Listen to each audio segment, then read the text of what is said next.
अस्सलाम वालेकुम and welcome to जोर का जोड़ HBL PSL special presented by Giggly Boom Boom Bubblegum and powered by Opus दिलवालों की chocolate. And today is the El Clasico of PSL। जिस तरह कहा जाता है जब रिवायती हरीफ एक दूसरे के आमने सामने होते हैं, it is Karachi Kings versus Lahore Qalandars. और आज सबसे ज्यादा नजरें ये होंगी कि क्या कराची के स्टेडियम में लोग आपको आते हुए दिखेंगे कि नहीं, एंड परफॉर्मेंसेज ऑब्वियसली कि किस तरह की परफॉर्मेंस होगी। दोनों टीम्स जो हैं right now they are on their high और दोनों ने जो है वो अब मैचेस जीत लिए हैं। सो यस, किस तरह की परफॉर्मेंस होगी एक दूसरे के जब मद्दे मुकाबिल आएंगे। साथ ही साथ कल इस्लामाबाद यूनाइटेड और पेशावर ज़ल्मी का जो मुकाबला हुआ उसके हवाले से भी बात होगी। Peshawar Zalmi needs to wake up, इतना टाइम नहीं मिल सकता उनको कि ऑन द ट्रॉट 2 मैचेस वो हारते चले गए हैं और ऐसे कि उनके बॉलर्स ऐसा लगता है कि आएँ और आके हम पे चार्ज करें और अपना नेट रन रेट बढ़ाएं। यही कर रहा है सिर्फ इस वक्त पेशावर ज़ल्मी। बात करेंगे इन दोनों मैचेस के हवाले से। साथ ही साथ Pakistan women team has won it 3 in a row and just 2 more to go और बहुत करीब हैं क्वालिफिकेशन की फॉर द वर्ल्ड कप। सो इन सारे मैचेस के हवाले से डिस्कशन होगी। मैं हूँ सवेरा पाशा और मेरे साथ मौजूद हैं हाफिज़ मोहम्मद इमरान। और बिल्कुल सवेरा, जैसे आपने PSL के मैचेस का जिक्र किया है, बाबर आजम एक मरतबा फिर पेशावर की तरफ से रन्स नहीं कर पाए हैं और ये एक बड़ा निशान है सवालिया के कप्तान क्या करेंगे। और उसके साथ साथ जब हम जिक्र करते हैं इस्लामाबाद यूनाइटेड का, तो गुज़िश्ता 10 मैचेस में 400 किए हैं साहिबजादा फरहान ने।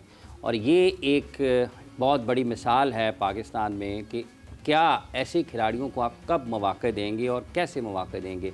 इसी मैच पर गुफ्तगू करेंगे। पाकिस्तान क्रिकेट बोर्ड के साबिक़ चीफ सेलेक्टर जनाब अज़हर खान साहब हमारे साथ मौजूद हैं। अस्सलाम वालेकुम खान साहब। जी बहुत शुक्रिया जी, आप बहुत बहुत शुक्रिया आपका। पाकिस्तान टीम के साबिक़ कप्तान, batting coach Pakistan cricket team Mohammad Yousuf साहब शरीक गुफ्तगू हैं। अस्सलाम वालेकुम यूसुफ साहब। वालेकुम सलाम। बहुत शुक्रिया आपका। 2 चीज़ें हैं, बाबर आजम नाकाम नहीं हुए, रन्स नहीं कर पाए, नाकाम हुए दोबारा, और साहिबजादा फरहान ने गुज़रे 10 मैचेस में 400 कर दिए। किस पे पहले बात करना चाहें? दोनों, जहां से आप शुरू करें। जिस पे भी बात करना चाह रहे हैं उससे पहले मेरे ख्याल से मैच समरी देख लें। हम मैच समरी देख लेते हैं और फिर इस सवाल का आप बिल्कुल जवाब दें, बिकॉज यस बहुत बड़ा कंसर्न है ये इटसेल्फ पाकिस्तान के लिए और PSL के लिए, पेशावर ज़ल्मी के लिए भी। सो मैच समरी आपके सामने स्क्रीन पर। 243 रन स्कोर किए इस्लामाबाद यूनाइटेड ने 5 विकेटों के नुकसान पर। पहले बैटिंग करते हुए 106 रन स्कोर किए साहिबजादा फरहान ने। 52 गेंदों पर 27 गेंदों पर 40 रन कॉलन मंडो ने स्कोर किए। सलमान अली आगा के 15 पर 30 रन थे। 20 ओवर्स में 4 ओवर्स में 39 रन दिए जोसेफ ने और 2 विकेटें ली। 3 ओवर्स में 39 रन हुए हुसैन तलत के, 2 विकेटें इनके हिस्से में आई। और इसके जवाब में पेशावर ज़ल्मी की पूरी टीम 141 रन बनाकर पवेलियन लौट गई। हारिस टॉप स्कोरर रहे, 47 गेंदों पर 87 रन इन्होंने स्कोर किए। उसके बाद हुसैन तलत के 13 हैं और मिचल के 10 रन हैं। 3 विकेटें हासिल की माद वसीम ने 4 ओवर्स में 26 रन देकर। 2.2 ओवर्स में डवारशिस ने 23 रन दिए और 2 विकेटें हासिल की। 4 ओवर्स में 29 रन देकर शादाब खान भी 2 विकेटें हासिल करने में कामयाब हुए। तो ये है मैच समरी। जी यूसुफ साहब। बिस्मिल्लाहिर्रहमानिर्रहीम। सबसे पहले तो बाबर पे बात करते हैं क्योंकि बहुत बड़ा कंसर्न है, क्योंकि हमारा बहुत बड़ा प्लेयर है। हमें बहुत ज़्यादा फ़िक्र होनी चाहिए और है भी, और इसको भी हो रही होगी क्योंकि मुसलसल उससे वैसी बैटिंग नहीं हो पा रही जैसे वो करता था। इसकी मैं जब सिलेक्टर था ना उस वक्त से मैं ये कह रहा हूँ कि इसकी जो प्रॉब्लम्स आ रही हैं इसको हम एकेडमी में बुलाते हैं। मैं उस वक्त सिलेक्टर भी था, बैटिंग कोच भी था एकेडमी में। तो मैं ये कह रहा था एक तो इधर आ जाए, हम इस पर काम करते हैं, जो थोड़ी बहुत चीज़ें हो रही हैं, टेक्निकल प्रॉब्लम आ रही है, इसको हम सॉल्व कर लें। तो वो समहाउ किसी को समझ नहीं आई उस टाइम ये बात की। और मैं ये भी चाह रहा था कि फ़र्स्ट क्लास भी कुछ खेले, क्योंकि फ़र्स्ट क्लास में जहाँ पे अभी ये आउट हो रहा है मुसलसल बॉलिंग ज़्यादा वहीं होती है, चैनल बॉलिंग हो रही होती है 4 डे क्रिकेट में। वहाँ ये खेल रहा होता, इसको पता चल रहा होता। अब 2 चीज़ें आ गई हैं। उस वक्त कोशिश करते हम तो टेक्निकल चीज़ सिर्फ थी, अब मेंटल इशू भी होगा। बिल्कुल देखिए अब इतना ज़्यादा ये हो गया है कि अब इसको मेंटल स्ट्रेंथ भी चाहिए, क्योंकि अगर ये इसकी हम टेक्निकल प्रॉब्लम ठीक कर भी लेते हैं तो कहीं इसके दिमाग में ये रहेगा मैं आउट ना हो जाऊँ, मैं आउट ना हो। तो इतना आउट हो गया है वो इस जगह पे, तो अब इसको मेंटल जो है स्ट्रेंथ भी चाहिए। तो मेरा ख्याल है कि लेट कर दिया है। मेरा ख्याल है शायद इसको भी थोड़ी समझ अब आ रही होगी, क्योंकि जब मैं कह रहा था वो 6-7 महीने पहले की बात है, सितंबर से मैं शुरू, बल्कि उससे भी पहले का कह रहा हूँ कि इसको टेक्निकल प्रॉब्लम्स हैं। उस वक्त वो मान रहे थे कि हैं, वो लोग नहीं मान रहे। बाबर से तो बात इतनी नहीं हुई थी, लेकिन जो कि मैं सिलेक्टर था, मैं सबसे बात कर रहा था कि इसको एकेडमी में भेज दे, मैं उधर ही हूँ, मैं इस पे काम करता रहूँगा, बेहतरी आ जाएगी इंशाल्लाह। फर्स्ट क्लास साथ साथ खेलेगा तो बेहतर आ जाएगा। जब इसको हम चाह रहे थे कि रेस्ट कर ले, जब बाद में उन्होंने ड्रॉप कर दिया, तो मेरा ख्याल है कि अब दो चीज़ें सॉल्व होंगी तो ये बेहतर अपनी शेप में आएगा जो पहले होता था। तो ये बहुत बड़ा कंसर्न है, हमें बात सुन लेनी चाहिए, क्योंकि अब इतना लिंगर ऑन कर दिया। Yes. उसके साथ भी ज्यादती है और टीम पाकिस्तान के साथ भी ज्यादती होती है, फिर जब वो बेचारा स्कोर नहीं कर पाता। तो मेरा ख्याल है कि इतना बड़ा प्लेयर हम ज़ाया ना करें, बिल्कुल इसकी लुक आफ्टर करनी चाहिए, इसको प्रॉपर टाइम देना चाहिए। इस पे ये दोनों चीज़ें अब ज़रूरी हो गई हैं, मेंटल भी और टेक्निकल भी। टेक्निकल भी। और अजहर साहब, बिल्कुल बहुत दूसरी जरूरी- बात आपने हाँ, की साहबजादा की, तो मैं समझता हूँ कि इस तरह की क्रिकेट में वेल्डन yes. साहबजादा फरहान जो क्रिकेट खेली है, क्योंकि जब ये डोमेस्टिक खेल रहा था T20 उस वक्त तो हम यहाँ थे नहीं, न्यूजीलैंड में थे। वो मैंने कोई इसकी इनिंग नहीं देखी, लेकिन ये कल वाली मैंने इनिंग देखी है। सिर्फ रन्स नहीं किए, जो हम चाह रहे हैं कि चारों तरफ खेले और 200 के स्ट्राइक रेट और से 200 दोनों सबसे चीजें उसने important. कर दी। ये Yes. दोनों चीजें देखें, 200 का स्ट्राइक रेट भी कर देता और एक तरफ खेल रहा होता ना, तो फिर शक व शुबात रहते हैं कि यार जब बाहर जाएगा क्या होगा। बिल्कुल। अभी ये है कि उसने चारों तरफ खेला है, बैक फुट पंच कवर में थ्रू कवर शॉटें खेली हैं, मिड विकेट मारी है, स्ट्रेट, हर तरफ उसने क्रिकेट खेली है। तो ये एक बहुत अच्छा साइन है पाकिस्तान के लिए और हमें ऐसी क्रिकेट चाहिए। बिल्कुल। दूसरा ये है कि जो सलमान अली आगा ने हालांकि 30 रन किए हैं, लेकिन मेरी नज़र में 100 है वो। बिल्कुल। जिस तरह की उसने क्रिकेट खेली है, आके 200 के स्ट्राइक रेट से खेला है, क्विक फायर। ये जो क्विक फायर है ना, इस तरह की क्रिकेट हमें चाहिए।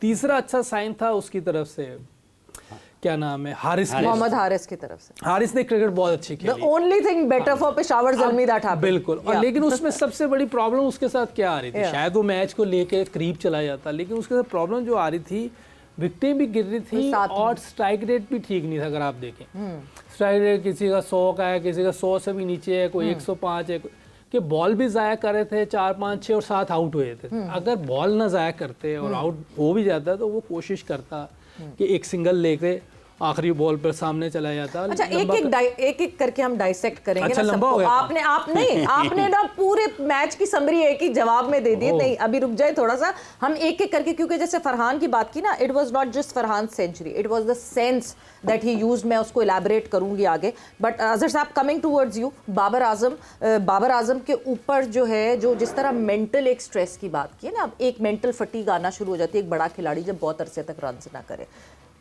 इतनी फेवरेबल कंडीशंस थी बाबर के लिए। जिस वक्त फरहान की सेंचुरी आई, उस वक्त at least watching the match I was pretty sure कि आज शायद बाबर हैज़ दिस अपॉर्चुनिटी कि बाबर आज शायद उस शेल से निकल जाए, बिकॉज इतनी अच्छी फेवरेबल कंडीशंस थी बाबर आजम के लिए। अपनी स्ट्रेंथ पे भी नहीं खेल पा रहे वो, देयर वाज नथिंग। जो बॉल भी जो पड़ी वो इट वाजंट डिफिकल्ट, अपनी स्ट्रेंथ भी भूलते जा रहे हैं। इससे पहले मैं आपके इस सवाल का जवाब दूं, it's being a privilege to be a part of discussion and show कि मोहम्मद यूसुफ, इनके बारे में मेरी जो अपनी राय है वो ये है कि एलिगेंस पर्सोनाफाइड। बहुत शुक्रिया। राइट। और इनके साथ बैठकर जी अभी जो चंद लम्हे इन्होंने जो गुफ्तगू की है ना, वो समुंदर को कूजे में बंद कर दिया। क्या बात है। अब आप देखें कि पूरे सिनारियो को, और as a cricketer I have been very close to Mohammad Yousuf, you know, during our club days. तो मेरा ख्याल है कि आपने तो शुरू से देखा हुआ है। मैं तो उन खुशकिस्मत लोगों में से हूँ जो कि इनको डेवलप होते हुए और स्टार होते हुए और एक बहुत ही आउटस्टैंडिंग जो है ना पाकिस्तान का एक हीरा जो है, वो मैंने इनको बनते देखा है। बिल्कुल। तो और मैं अजहर साहब हमेशा इनसे कहती हूँ, इनकी पीआर टीम अच्छी नहीं थी, वरना इनसे बहुत मैं ले रहा हूँ, आपको ले रहा हूँ। कम एक्सपीरियंस लोग, कम एबिलिटी वाले लोग हैं जिनके चर्चे बहुत हैं, बट इनका चर्चा इतना नहीं है। इनकी पीआर टीम अच्छी नहीं थी। Savera, it's being a privilege. Yeah no doubt. Now coming back to your question about Babar Azam, जी, मैं उस वक्त ये प्रोग्राम देख रहा था जब मोहम्मद यूसुफ ने प्रॉबेबली इन चैंपियंस ट्रॉफी आपके इसी स्टूडियो में बैठ कर इन्होंने चंद चीज़ों का ना अहाता किया था, इवेल्युएट किया था, एनालाइज किया था। और मेरा यह ख्याल था as a very humble student of cricket, मैं उस चीज़ को सुन रहा था और देख रहा था। तो हाफिज साहब, मोहम्मद यूसुफ ने जो बातें की थी ना, एब्सोल्युटली दे वर आउटस्टैंडिंग। और वो किसके भले के लिए थी? वो बाबर आजम के भले के लिए थी। आई थिंक कि अब बात आ जाती है कि वो रन्स क्यों नहीं कर रहा, पूरा इन्होंने उसका ना एक जायज़ा पेश कर दिया। बट एज ए क्रिकेटर मैं फील करता हूँ कि मेंटल स्ट्रेंथ जो होती है ना वो बड़ी काउंट करती है, और जब आप मेंटली थोड़ा सा डाउन होते हैं ना तो आप किस तरह उसको ओवरकम करते हैं ये भी उसी खिलाड़ी पर डिपेंड करता है। अब अगर 6-7 महीने या 8-9 महीने पहले मोहम्मद यूसुफ ने एक छोटी सी बात अगर कही थी तो एज ए क्रिकेटर अगर मैं उसकी जगह होता तो मैं भाग कर जाता और मोहम्मद यूसुफ साहब के साथ बैठकर वो चीज़ एनालाइज करता जिसका ये जिक्र कर रहे थे कि how to overcome those intricacies in my batting. मुझे दुनिया का कहीं भी कोई भी कोना हो, अगर मुझे जाना पड़े तो I will go and take the advice. तो सवेरा आई एम सॉरी कि इन प्लेयर्स के लिए अपना एक पर्सोना जो होता है ना वो तो ठीक है, मगर जब आप क्राइसिस में होते हैं, जब मुश्किल में होते हैं और as a Pakistani top player और जहाँ पर आपकी परफॉर्मेंस को एवेल्युएट किया जा रहा है, अगर वहाँ आप ऐसे हीरो से आप एडवाइस नहीं लेते तो I think it's not good for cricket overall अगर आप देखा जाए। और अगर आप में सीखने की चाह है तो आप सीख सकते हैं, मतलब Absolutely. वक्तन फवक्तन यूसुफ ने भी यहाँ पे मेंशन किया, सलमान अली आगा में हमें जो प्रोग्रेस दिखी वो इसलिए दिखी because he is learning every day. Salman लोगों को शायद लगे कि कोई अभी नया लड़का नहीं, ये बहुत अरसे से आपको डोमेस्टिक में खेलते हुए दिख रहे हैं, 70-80 फर्स्ट क्लास मैच है। हाँ, और इम्प्रूव करते जा रहे हैं इसी वजह से because he is open to learn, सीख रहे हैं ना। जब आप ये कहें कि नहीं जी मैं बेस्ट हूँ, मैं टॉप पे पहुंच गया हूँ, तो फिर उसके बाद मेरे ख्याल से आपका it's a very cruel game. Savera I have been telling this thing in your shows many times कि क्रिकेट रुलाती ज्यादा है, हंसाती बहुत कम है, और इसको आप कभी भी इसके ऊपर ओवरकम नहीं कर सकते। You make so silly mistakes कि जो कि आप कहते हैं यार मैं किस तरह। अब अगर कल बाबर आजम आउट हुआ है तो जो चीज़ें मोहम्मद यूसुफ ने अपने उस इवेल्युएशन में या एनालाइज करके बताई थी, simply it took me back to those time जबकि ये खेलते थे ना, जब तो इनके पास टेक्निकली इतना सॉलिड होता था कि हम समझते थे कि यूसुफ को गेंद बीट करना जो है ना ये भी मुश्किल है। तो हाफिज साहब ये चीज़ें जो होती हैं ना कब आती हैं? ये जब आती हैं जब आप मेंटली रिलैक्स हो and you listen to people who are very close to you. तो अगर ऐसा नहीं है तो इसका क्या खमियाजा कौन भुगत रहा है? Listen to people who have right suggestions। मसला ये कि मुझे कभी-कभार लगता है कि इनके इर्द गिर्द जो लोग हैं वो गलत सजेशंस दे रहे हैं और वो गलत लोगों को सुन रहे हैं। Could be, yes, yes। Yusuf साहब ये जैसे अभी बात हो रही है, वैसे आपने कहा कि ये बीट करना मुश्किल होता था। हमने कुछ प्रैक्टिस सेशन भी देखे हुए हैं। एक तो मुझे बड़े अच्छे तरीके से याद है, उसमें पाकिस्तान के तमाम टॉप बॉलर्स बॉलिंग कर रहे थे, बॉल बीट नहीं हो रहा था। उसके अलावा भी बैट्समैन वहाँ पे बॉलिंग कर रहे थे, बड़ी एज लग रहे थे। शोएब अख्तर बॉलिंग कर रहे हैं, शब्बीर बॉलिंग कर रहे हैं, मोहम्मद आसिफ बॉलिंग कर रहे हैं, लेकिन बॉल नहीं सी पटख पटख की आवाज़ें आ रही थी। एनसीए में मैंने देखा हुआ। अच्छा, ये कुछ तो अल्लाह की तरफ से है, बाकी फिर हम मेहनत करते थे, वो अपनी जगह कोशिश मेहनत प्रैक्टिस मुश्किल करनी होती थी। वो उसको जो आजकल लोग गलत लेते हैं कि वो स्लैब की लोग गलत प्रैक्टिस करें तो उसका फ़ायदा नहीं है, उसको प्रॉपर तरीके से करें उसका बहुत फ़ायदा है। तो मेरी कोशिश उसका भी तरीका है। हाँ, उसका तरीका है ना, आपने मुश्किल करनी है, उसको आसान नहीं करना। बहुत सीधी लिटा देंगे तो वो तो बहुत इजी है, मैं अभी भी कर लूँगा। लेकिन अगर उसको एक पीछे एक आगे स्विंग ऐसे ऐसे रख के आपको पता हो नहीं है कि बाउंसर आना है या आगे बॉल आना है, तो उस पर आपका फुटवर्क चलना चाहिए। छोटे डिस्टेंस से खेल रहे होते थे हम, डिस्टेंस भी कम है, उसमें आपने फुटवर्क इस्तेमाल करना है कि गेंद आगे तो आगे, पीछे है तो पीछे जाना है, वेट शिफ्ट करना होता है, बैलेंस बनाना होता है कि आपको लगे कि आप जब खेल रहे हैं तो आपकी बॉडी गिर तो नहीं रही, खुल तो नहीं रही। ये सारी चीज़ें आपने खुद भी देखनी, क्योंकि हमें कोचेस तो इतने मिले नहीं होते थे, हमने खुद ही करना होता था। बट यूसुफ, आजकल के बैटर्स एक बात की कंप्लेन करते हैं कि बॉलर्स उस इंटेंसिटी से नेट में बॉलिंग नहीं करते, तो हमें जब इंटेंसिटी वाली बॉलिंग नहीं मिलती तो हम कैसे प्रैक्टिस करें? ब्रेक पर जा रहे हैं, ब्रेक से वापस आते हैं तो इस कॉन्वर्जेशन को आगे बढ़ाते हैं।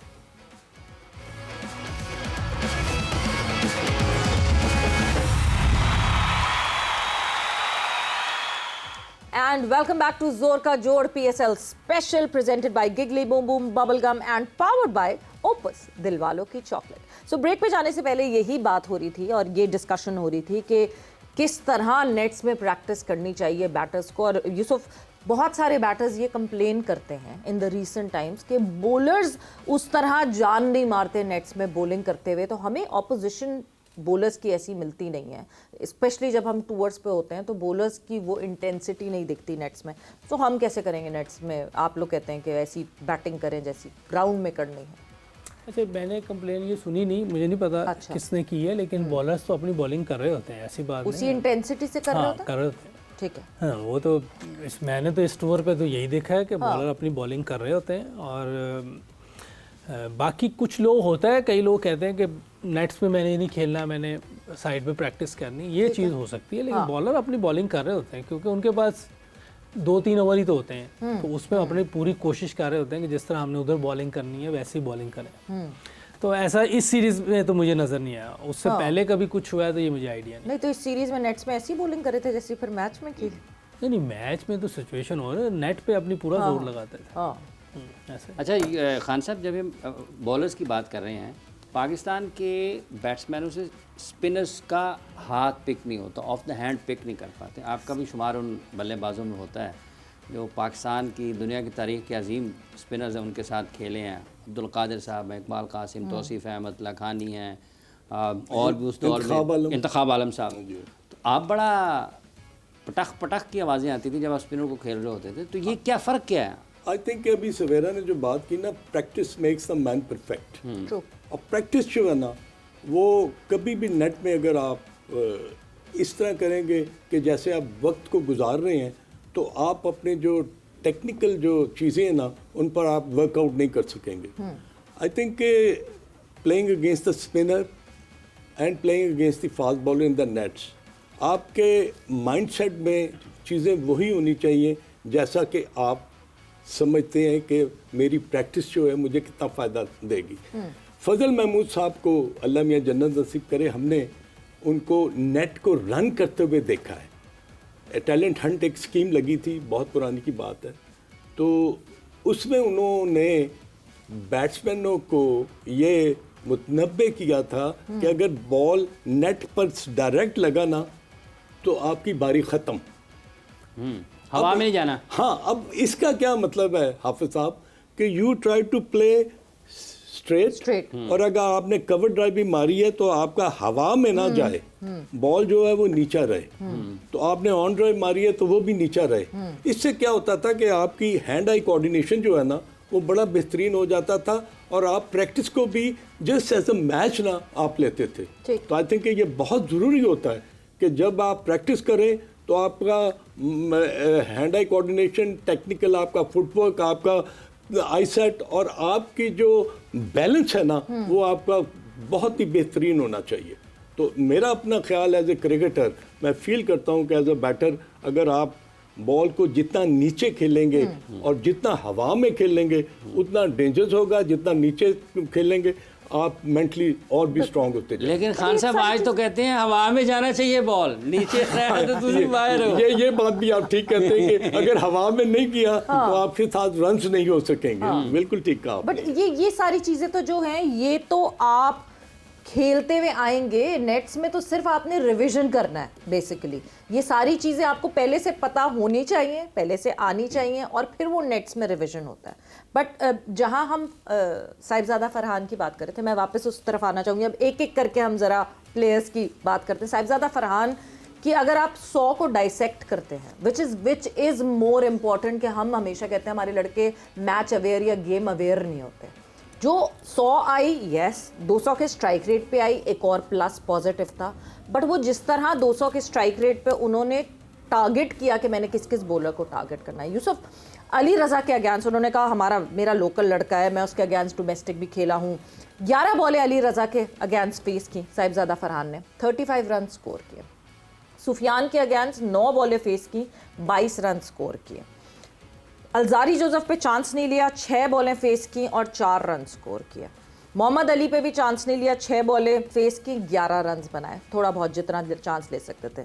जॉश लिंडे पे 10 बॉलें फेस की, 19 रन उस पर स्कोर किए। हुसैन तलत पे 4 बॉलें फेस की, सिर्फ 7 रन बनाए। साइम अयूब की 5 बॉलें फेस की और 7 रन बनाए, विच मीन्स ही न्यू कि मैंने कहाँ किसको विक्टिमाइज करना और किसके ऊपर चार्ज करना। नहीं, बड़ी सेंसिबल इनिंग खेली है। और देखें तेज़ भी खेला है और सेंसिबल भी खेला है, स्ट्राइक रेट भी था। जो आप बता रही हैं कि किन बॉलर्स को टारगेट करना है किन को नहीं, ये बड़ा ज़रूरी होता है। यस, बाज़ का कोई अच्छी बॉलिंग करे उसको रिस्पेक्ट देनी होती है ताकि विकेट ना दे दें, क्योंकि जब आप विकेट देते हैं तो टीम आगे भी लग सकती है, 1-2 विकेट और गिरे तो आप और प्रेशर में आए थे। वर्ल्ड T20 में बुमराह को शॉट मारने की कोशिश की रिजवान ने, एंड टाटा बाय बाय हो पूरा गया मैच हमारा वो जो भी। अब ये है कि आपको आइडिया होना चाहिए कि ये मैं कवर कर लूंगा, ये बहुत ज़रूरी है, कवर करना बहुत ज़रूरी है। जिस तरह उसने किया है, 26 बॉल पे पहली 50, 23 पे दूसरी 50, 49 पे उसने 100 कर दिया। इसका मतलब है कि 200 प्लस के स्ट्राइक रेट्स पे उसने 100 कर दिया। तो इस तरह की क्रिकेट जो भी खेलेगा वो पाकिस्तान को बहुत फ़ायदा होगा। हमने देखना है कि पाकिस्तान का फ़ायदा किस में है, बिल्कुल। हमने इंडिविजुअल को नहीं देखना। इंडिविजुअल अपना 100 कर ले, 50 कर ले, कोई पहले में आ जाए, दूसरे पे रैंकिंग में, इसमें पाकिस्तान को कोई फ़ायदा नहीं। पाकिस्तान का फ़ायदा उसमें है जिसमें पाकिस्तान जीतेगा। जैसे अभी सलमान अली आगा की इनिंग है, 30 रन ऐसे थे कि ये पाकिस्तान के फ़ायदे के लिए थे। ये 100 से भी ऊपर मैं समझूंगा जिस तरह उसने खेला है। तो इस तरह की क्रिकेट जो भी प्लेयर खेले, चाहे कोई भी हो, हमें ऐसे प्लेयर्स को ऊपर लाना है ताकि हमारी क्रिकेट ग्रो करे। हम आगे जो हमारे टूर्नामेंट्स आ रहे हैं, एशिया कप है, वर्ल्ड कप है, T20 का, फिर बड़ा वर्ल्ड कप आ रहा है 2027 में, तो ऐसे प्लेयर हमें ढूंढने हैं, डेवलप करने हैं ताकि हमें आगे क्रिकेट में वाइट बॉल में फ़ायदा हो। अगर कि साथ ही चूँकि साहिबजादा फरहान एक तरफ है ना, अली रज़ा दूसरी तरफ है, क्या मतलब वो कंट्रोल नहीं था क्योंकि शॉर्ट बॉल काफ़ी किए, दूर करते रहे बॉल, हालांकि वो बहुत बासलाहियत है। हाँ, बासलाहियत है, लेकिन यंग भी है। ये अभी 17-18 साल का है, तो कभी आपको मार पड़ रही हो यंग एज में तो फिर बात का मुश्किल भी हो जाती है और विकेटें बैटिंग भी आए, ये भी आप देखें। आपको लगता है उनके न्यूट्रिशन पे काम होना चाहिए? मतलब मुझे अभी इस वक्त लगता है कि अली रज़ा अगर हम इंटरनेशनल में जल्दबाजी में लेकर चले गए ना, टूट जाएंगे वो। उसको इसीलिए मैंने देखो, जब से वो आया है ना अंडर 19 से, मेरा ये था कि ये एकेडमी में रहे, इसको थोड़ा सा न्यूट्रिशन, ट्रेनिंग और इसकी बॉलिंग पे भी और जो थोड़ी सी बॉडी वॉडी बने, कुछ थोड़ी सी मतलब और फास्ट बॉलर वाला एक वो आए तो अभी तो बहुत बेचारे, अभी समझिए आसफ है यंग आसफ नहीं, शुरू में आया था इस तरह का था। लेकिन अब जब आसफ में भी थोड़ी जान आई थी ना, और डेब्यू उसने मेरे अंडर किया था सिडनी में, तो उस वक्त वो उसमें इतनी बॉल में किक नहीं थी, तो उसको मार पड़ी थी वहाँ। लेकिन जब वहाँ से ऑस्ट्रेलिया से हम वापस आए, उसने आगे खेली है फर्स्ट क्लास, उसमें दोबारा आउट किए, फिर इंग्लैंड के खिलाफ दोबारा टीम में आया था, तो फिर उसने वापस मुड़ के नहीं देखा था। थोड़ी सी जान शान उसने बनाई ताकि जो उसका बॉल पड़ता था ना सीम पर, वो किक मिलती थी उसको, एकदम निकलता था। वैसे कितना मुश्किल था मोहम्मद आसिफ, बहुत मुश्किल था क्योंकि बड़े बड़े बैटर्स, ये हाशिम आमला को मैंने कहते किसी को भी अब कि अगर कोई डेंजरस बॉलर मैंने फेस किया तो दैट वाज मोहम्मद आसिफ। वो देखे ना, उसमें जब थोड़ी सी जान आई है, क्यों था इतना मुश्किल उनको? उसकी दोनों तरफ उसको स्विंग करना आता, उसको पता था मैंने करना क्या है, उसकी जगह बहुत अच्छी थी, राइट एरिया था, और 10-10, 12-12 ओवर करना जानता था वो। ऑस्ट्रेलिया का मैच जो हम सिडनी में हारे थे, एक जो जीता हुआ मैच हम हारे थे, उसमें उसने कहा था, पंजाबी में मुझे कह रहा है, पायन गेंद मैनू दे दो, मेरा जिदो दिल करेगा मैं तुम वापस दे दूंगा। मैं कहा ठीक है भाई, जितनी मर्जी बॉलिंग कर दे। आपका बेस्ट बॉलर अगर ये बात कर दे तो आपको फिर इससे अच्छी कोई चीज़ नहीं, कैप्टन के लिए इससे अच्छी कोई चीज़। इसी तरह शुएब अख्तर ने हमें यहाँ मैच जितवाया था साउथ अफ्रीका के खिलाफ, पहली दफ़ा हम टेस्ट सीरीज जीते थे, उसमें मैं लाहौर में मैच था, मैं कैप्टन था। तो शुएब अख्तर को मैंने बॉल दिया, मैं शुएब ये बॉल तेरे कॉल है, जिदो तेरा दिल करेगा मैंने वापस दे दे। उसने इतना जोर लगाया, उसमें बॉल भी मारी थी उसको, गैरी क्रिस्टन को। तो आपको अपने जो मेन बॉलर है Shoaib Akhtar, match winner bowler है, फास्टेस्ट बॉलर दुनिया का, उससे जब दिल करे बॉल दे दे वापस, उसकी मर्जी है। और उसने करके दिखाया है। हम आपके जो टॉप प्लेयर्स होते हैं ना, उसको आप कॉन्फिडेंस दें और उनको कहें भाई तुम नहीं करना है, तो वो करते हैं। अच्छा साहब, अब वाले तो बचते हैं। मेरा ख्याल है कि ये बड़ी इम्पोर्टेंट चीज़ कही है मोहम्मद यूसुफ ने, वो इसलिए कि अब्दुल कादिर एक ऐसा बॉलर था, जबकि अगर उसने अपने पहले स्पेल में सपोज लेंथ से पहले उन्होंने बॉलिंग की है ना, तो ही डिडंट बॉल वेल, तो हम हमेशा उनको ना थोड़ा सा हाइप क्रिएट करने के लिए, यार बाबू तू किस किस्म का बॉलर है, बच्चों को मार खा रहे हैं, तो वो उनके माइंड में ना ये चीज़ आती थी कि ये मुझे चैलेंज दे रहे हैं। व्हेन ही कम बैक, अगर उनका नन फॉर 40 है ना, तो वो क्या करेंगे, 6 for 100 ख़त्म करके ना टीम को आउट कर देंगे। ये चीज़ जो है ना, ये आप डिपिक्ट करती है कि आपके पास वेरिएशन कैसी है, वैरायटी कैसी है, आप बैटर्स को रीड किस तरह करते हैं, आप किस चैनल पर बॉल वो करते कह हैं। रहा था अब्दुल कादिर साहब को वो एक वाकया भी सुना दें, वो एचपीएल का और पीआईए का शायद मैच था, वो कह रहे थे वो टिकटां बुक करा लो, राती से वापस जा रहे हैं। हाँ, ये मतलब ये नेशनल स्टेडियम कराची में ना यूसुफ मैच था, पीआईए वर्सेस हबीब बैंक। तो हमारे 6 आउट हो गए हुए थे and we are at the verge of losing the game. Saleem Malik batting कर रहे थे, उनके साथ अब्दुल कादिर आ गया। तो वो सलीम अल्ताफ उनके फास्ट बॉलर थे, तो उन्होंने कहा कि भाई वो टिकट बुक करवा लो क्योंकि फाइनल असी लाहौर खेडन जाना है।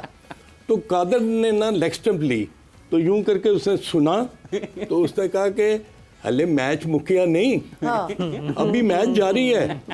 और आप यकीन करें कि वो वनडे मैच था, तो सलीम मलिक ने और अब्दुल कादिर ने हमें उसी विकेट पर ना मैच जिता दिया। तो अब वो उन्होंने बुकिंग जो कराई तो वो वापस लेनी पड़ गई उनको। तो मैं यही कहता हूँ कि जो आप बात कर रहे हैं और जो यूसुफ ने बात की है ना, इसमें इतनी गहराई है कि आप अगर किसी भी बॉलर को टारगेट आप करते हैं ना, तो उसको एकदम ये नहीं करते कि ओवर में उसको 20 कर दिया, उसको कहते हैं ना मजे ना खाओ। तो वो मजा लेके के ना उसको वो रन्स करते थे। मगर आपने जो बात की ना कि ड्रेसिंग रूम में उनको ऐसे पंप किया जाता था, ये कह के आज के ज़माने में अगर आप किसी को कहेंगे, वो कहेगा मुझे अंडर प्रेशर ना करो, मुझे प्रेशराइज ना, ऐसे ही मैं बॉलिंग कोच नहीं हूँ। ये क्या बात है कि मैं बैटिंग बता के मैं यूं करके यूं कर लेता हूं, ऐसा तो नहीं हो सकता। ऐसी बात नहीं, मेरे सामने हुई नहीं ना, एक तो ये भी चीज़ है। मेरे आपको पास आती है खबर, अब वो पता करना पड़ेगा आपको खबर कौन देता है, उससे पता करना पड़ेगा भाई क्या। लेकिन मैं एक चीज़ कह दूँ कि जितनी इन्होंने तारीफ कर दी है, ये हजम करना बड़ा मुश्किल होता है। लर्न करते रहना चाहिए, इनका शुक्रिया, इन्होंने तारीफ की है, लर्न करते रहना चाहिए और अपने आप को डाउन टू अर्थ रखना चाहिए। अगर आपने सीखना है, आगे चलना है, और यही मैं मैसेज अपने यंगस्टर को भी दूंगा कि आपके अंदर प्राइड होनी चाहिए, ईगो नहीं होनी चाहिए और प्राउड नहीं होना चाहिए। बस मेहनत करते रहें और आगे पाकिस्तान के लिए अच्छा खेलते रहें। आपका बहुत शुक्रिया, आपने इतनी तारीफ की है, लेकिन मुझे अपने जमीन पे भी तो रखना है अपने आप को, ये बड़ा जरूरी है।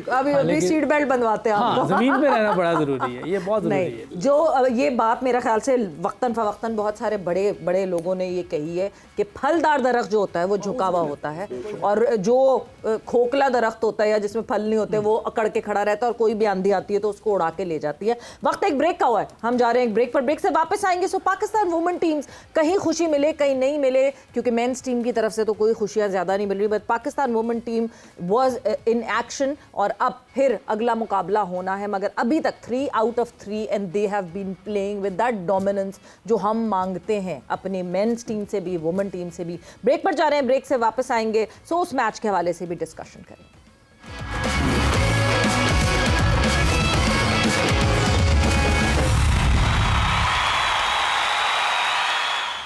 And welcome back to Zor Ka Jod PSL special presented by Giggly Boom Boom Bubblegum and powered by Opus दिलवालों की चॉकलेट। सो ब्रेक पे जाने से पहले डिस्कशन हो रही थी ऑब्वियसली जो मैच अभी हुआ कल HBL PSL में, एंड जिस तरह हैंडल किया इस्लामाबाद यूनाइटेड ने पेशावर ज़ल्मी को और 100 रन से ऊपर की जीत हासिल की। So yes, the net run rate game is going on, but दूसरी तरफ Pakistan women team is playing wonderfully and touchwood I hope कि इसी तरह अच्छी performances रहें, because they are very close to the qualification at the top of the table right now। और जो summary आपको जो है हम बताते हैं, मैच समरी क्या रहा, किस तरह वेस्ट इंडीज़ वुमेन के अगेंस्ट जो पाकिस्तान वुमेन ने खेला, और वेस्ट इंडीज़ वुमेन ने ऐसी हरकतें की जो कि पहले शायद पाकिस्तान वुमेन करती थी। जी 191 रन पाकिस्तान ने पहले बैटिंग करते हुए स्कोर किए, और सिद्रा अमीन ने 54 रन स्कोर किए, मुनीबा के 33 थे और सिद्रा नवाज़ के 23 रन थे। ये 191 रन पाकिस्तान ने इन 3 बैटर्स ने बड़ा हिस्सा उसमें डाला। मैथ्यूज़ के 30 रन देकर इन्होंने 2 विकेटें हासिल की, फ्लेचर की 39 रन पर 2 थीं, और उसके बाद करिश्मा ने 55 रन देकर 2 विकेटें हासिल की। आलिया इसके जवाब में उन्होंने वेस्ट इंडीज़ की टीम 126 रन बनाकर आउट हो गई। 22 रन पर टॉप स्कोरर थी आलिया, इनके 52 गेंदों का सामना किया, 40 गेंदों पर 21 रन स्कोर किए शकीबा ने, और उसके साथ ग्लास्को ने 25 गेंदों पर 18 रन स्कोर किए। तो फातिमा सना पाकिस्तान की तरफ से सबसे ज़्यादा विकेटें हासिल की, इन्होंने कप्तान है पाकिस्तान वुमेन टीम की, इन्होंने 7 उसमें 16 रन सिर्फ दिए और 3 विकेटें हासिल की। उसके बाद रामीन ने 8.2 ओवर में 26 रन देकर 2 विकेटें हासिल की। नशा संधू ने 10 ओवर्स में 31 रन देकर 2 विकेटें हासिल की। तो 65 रन से पाकिस्तान वुमेन टीम ये तीसरा मैच मुसलसल जीती है और ये वाली जो कामयाबी है 65 रन से पाकिस्तान ने हासिल की। और अजहर साहब, सबसे ज़्यादा इम्पॉर्टेंट एक बात यह है कि हम जब बात करते हैं कि कितना इम्पैक्ट पड़ता है एक कैप्टन का पूरी टीम के ऊपर। फातिमा सना जो कि एक यंग बडिंग टैलेंट, और निदा डार के बाद फातिमा सना को कप्तान बनाया गया, एंड जिस तरह जो फाइटिंग स्पिरिट उस बच्ची में दिखती है, वही फाइटिंग स्पिरिट आपको अब टीम में रिफ्लेक्ट होना शुरू हो गया। बिल्कुल, ये इनकैलकुलेट ज़रूर करती है अगर आपका कैप्टन जो है ना वो उसका पॉजिटिव फ्रेम ऑफ माइंड हो और वो परफॉर्मेंस ओरिएंटेशन में वो आगे हो और वो खेल को ना बहुत माइन्यूटली वो ऑब्जर्व करता हो। तो आई थिंक कि Fatima Sana is one of those players जो कि मैंने देखा है कि जब भी वो मैदान में आती है ना तो उनका माइंडसेट हमेशा पॉजिटिव होता है and she wants to give more than 100%। यही चीज़ फिर डिपेंड करती है आपके दूसरे 10 प्लेयर्स पर कि वो अपने कैप्टन को जब राइट फ्रॉम द स्टार्ट जब देखते हैं कि ये बहुत मेहनत कर रही है बॉलिंग में, बैटिंग में, फील्डिंग में, तो फिर ना तमाम 10 जो खिलाड़ी हैं ना वो उसको फॉलो करने की कोशिश करते हैं। तो in my opinion I think captain's role is always very important. अगर if he leads from the front तो वो ना दूसरे खिलाड़ी भी उसको फॉलो करेंगे। बिल्कुल, और वो आपके सामने दिखता है पूरी टीम में। बड़ा मुश्किल होता है सीनियर्स को साइड पे करना, और ये मोहम्मद वसीम ने जो है फेस किया इस चीज़ को, एंड कुछ सीनियर्स को साइड पे किया। इस क्वालिफायर के स्क्वाड में आपको वो सीनियर्स नहीं दिखते। उस पूरे माहौल को बैलेंस आउट करना एक बहुत टफ काम होता है। हमें लगता है मेंस क्रिकेट में सीनियर्स को हटाना मुश्किल होता है, वुमेन्स क्रिकेट में बहुत ज़्यादा मुश्किल होता है। और वैसे मुझे इतना आइडिया नहीं कौन कौन सी प्लेयर्स हैं, लेकिन देखा हुआ कुछ प्लेयर्स के बारे में, और जिस तरह भी उसने किया उसने एक परफॉर्मर को ऊपर लाया। ये सबसे बड़ी चीज़ ये होती है। अगर आप बगैर परफॉर्मर किसी प्लेयर को कप्तान बना देते हैं ना, उसके बहुत बुरे नताइज होते हैं। पास्ट में हुआ है हमारे साथ क्रिकेट टीम में जो हुआ है, ये नताइज जो अब नज़र आ रहे हैं हमें इस टाइम, ये उसकी एक कड़ी भी है, उसकी भी एक कड़ी है कि हमने ऐसे कप्तान भी बनाए हैं जो डिज़र्व नहीं करते थे लेकिन बनाए हैं। ठीक है, लेकिन ये अच्छी चीज़ है कि ये परफॉर्मर है जी, और यंग है, और पिछले काफ़ी मैचेस जब से ये शुरू हुआ है देख रहे हैं कि मुसलसल ये विकेटें भी ले रही है। मुझे नहीं पता बैटिंग करती है कि नहीं। जी जी जी, धुआंधार बैटिंग करते हैं, गुड बैटिंग। तो वो एक लीड कर रही फ्रंट से, और कैप्टन का रोल ही ये होता है। इमरान भाई का क्यों ज़्यादा करिश्मा था कि वो फ्रंट पे लीड करते थे, जहाँ मुश्किल पड़ती तो आए। वर्ल्ड कप के फाइनल में 1 डाउन आ गए, और भी आप कई जगहों पे देखा, और ट्रांजिशन बड़ी अच्छी करते थे। बॉलिंग उन्हें लगी कि अब मेरी बॉलिंग नीचे जा रही है, उन्होंने बैटिंग इतनी ज़्यादा इंप्रूव कर ली कि प्रॉपर बैट्समैन लगना शुरू हो गए थे, ताकि कप्तान जो है वो लीड कर रहा हो। हमें कप्तान ऐसे चाहिए जो फ्रंट से लीड कर रहे हो, उसको देख के फिर पूरी टीम जो है ना उसको फॉलो करती है, और वो भी परफॉर्मेंस वैसे ही देने की कोशिश करते हैं। तो आप देखें कि हम जिनके साथ हम खेले हैं वो सारे इमरान भाई के साथ खेले हुए थे, वो सब इमरान भाई की तारीफ करते हैं सिर्फ इस वजह से कि वो खुद मुश्किल जगहों पे जाते थे, खुद खड़े होते थे हर जगह पे।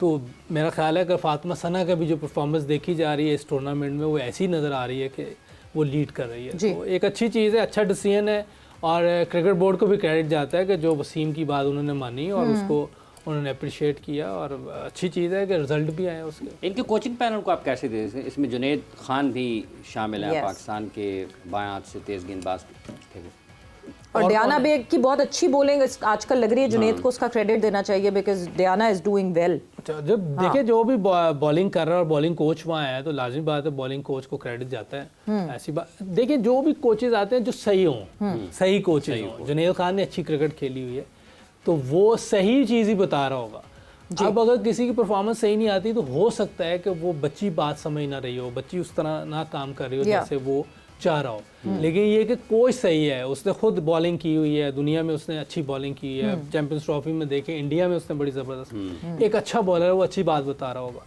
तो क्रेडिट देना चाहिए जुनैद को, लाजमी देना चाहिए। पॉइंट्स टेबल पे नजर डाल लें because obviously Pakistan women team is leading and is topping the points table right now of the ICC women's world cup qualifier, और 6 पॉइंट्स के साथ पाकिस्तान इस वक्त टॉप पे बैठी। There 2 more matches for Pakistan team, जो कि उन्होंने बांग्लादेश और थाईलैंड के अगेंस्ट खेलना है। अगला मैच थर्सडे को पाकिस्तान वुमेन टीम खेलेगी थाईलैंड के against, and that could seal the deal for them. और थाईलैंड का मैच जीत के तो it would be confirmed that they would be going for the ICC world cup जो कि सितंबर में खेला जाएगा, दो कि वो इंडिया में खेला जाएगा। अब देखना ही होगा, जैसा सर पकड़ के बैठे होंगे, फिर न्यूट्रल वेन्यू में डिसाइड करूंगी अब कौन सा क्योंकि थाईलैंड का मैच पाकिस्तान के लिए निस्बतन आसान भी हो सकता है कि थाईलैंड अभी तक कोई मैच नहीं जीता है, पॉइंट्स टेबल में सबसे नीचे है और पाकिस्तान ने एक और फतह हासिल करनी है और जयशाह साहब को मौका फराहम करना है कि पाकिस्तान की मेज़बानी करेंगे, उसके लिए कोई रास्ता निकालें। हाँ, न्यूट्रल वेन्यू पे ही जाना पड़ेगा। जिस तरह अभी तक जो बात हुई है और मोहसिन नकवी साहब से जो डील हुई है, उस पे तो न्यूट्रल वेन्यू की ही कहानी होगी। अब ये पता नहीं डील रहती है कि ढील हो जाती है। ये बहुत इंपॉर्टेंट सवाल है और ये वाकई इस पे देखना पड़ेगा। बट अगेन क्योंकि पिछला मैच जो हुआ इस्लामाबाद और पेशावर के हवाले से हम बात कर रहे थे, Karachi Kings now and Lahore Qalandars, आज कराची स्टेडियम में जो है ये मुकाबला होना है। दोनों टीम्स को आपने देखा है, दोनों टीम्स के मैचेस देखे हैं, किसका पलड़ा भारी लगता है? ये कहना मुश्किल काम है। हाँ। क्योंकि देखें अभी बड़ी बराबर की मैच टीम्स तक हैं। ग्लैडिएटर जीती हुई थी, लाहौर कलंदर हारी हुई थी। हाँ। लेकिन लाहौर कलंदर ने उनको पूरे 80 रन से मैच हरा दिया। तो बिल्कुल। ये कहना थोड़ा मुश्किल है क्योंकि टीमें बैलेंस भी हैं हाँ। और बाज़ का आप पहली इनिंग में जैसे बहुत अच्छा खेल जाएं तो प्रेशर दूसरी इनिंग पे आया था, लेकिन कराची ने जो चेज़ किया है उनको कॉन्फिडेंस है कि हम चेज़ भी कर सकते हैं बिल्कुल। और बड़ा टोटल चेज़ किया है 234 का, तो उनके पास ये एडवांटेज भी है। उनकी अगर आप देखें, उनके एक चीज़ देखें, अगर उनके प्लेयर आउट भी हुए ना तो उनका स्ट्राइक रेट देखें, जो वार्नर था 200 का स्ट्राइक रेट था, चाहे उसने कम स्कोर किया लेकिन स्ट्राइक रेट नहीं नीचे आने देते। हाँ। सेफर्ड का भी ऐसे ही था, उसने भी तकरीबन 200 के स्ट्राइक रेट से खेला है। तो स्ट्राइक रेट अगर आप अच्छा चल रहा हो तो आप एंड पे मैच जीत जाते हैं। हाँ। खुशदिल शाह 170 के करीब वो भी खेला है। Yes. उसने बहुत ज़बरदस्त सपोर्ट किया है उसको, क्या विंस को। विंस तो थ्रू आउट 200 से खेला था, थ्रू आउट वो उसका उसने कहीं भी नीचे नहीं आने दिया। इसी वजह से 234 चेज हुआ है। अगर वो बाज़ का आप होता है ना कि आप अच्छे बॉलर को कहेंगे यार मैं इसको, उसको भी आप स्ट्राइक रोटेट करते रहे, वरना तो आपका वो जो स्ट्राइक रेट है बढ़ता जाएगा। तो इसलिए आपको अच्छे बॉलर को सिंगल जरूर करते रहना चाहिए। हाँ। बिल्कुल डॉट नहीं खेलना, डॉट खेलने से प्रेशर पड़ता है, डॉट खेलने से एवरेज बढ़ जाती है जी। फिर नया प्लेयर आके नहीं कर सकता। तो विंस को और खुशदिल शाह को क्रेडिट जाता है। और T20 में तो हिमाकत है डॉट है। बॉल्स, बिल्कुल ऐसे ही है, बिल्कुल। सो वो हिमाकत नहीं करनी चाहिए। नहीं करनी चाहिए डॉट बॉल की। और अभी हम बढ़ते हैं शाहिद आफरीदी साहब की तरफ, वो भी हमें ज्वाइन किए हैं अभी प्रोग्राम में। अस्सलाम वालेकुम शाहिद साहब। जी अस्सलाम वालेकुम। वालेकुम सलाम सारे दोस्तों को। वालेकुम सलाम। बहुत शुक्रिया। ये अभी तक यूसुफ साहब बता नहीं पाए कि लाहौर कलंदर्स और कराची किंग्स में से कौन सी टीम ज़्यादा जीत के इम्कानात है, आपका क्या ख्याल है?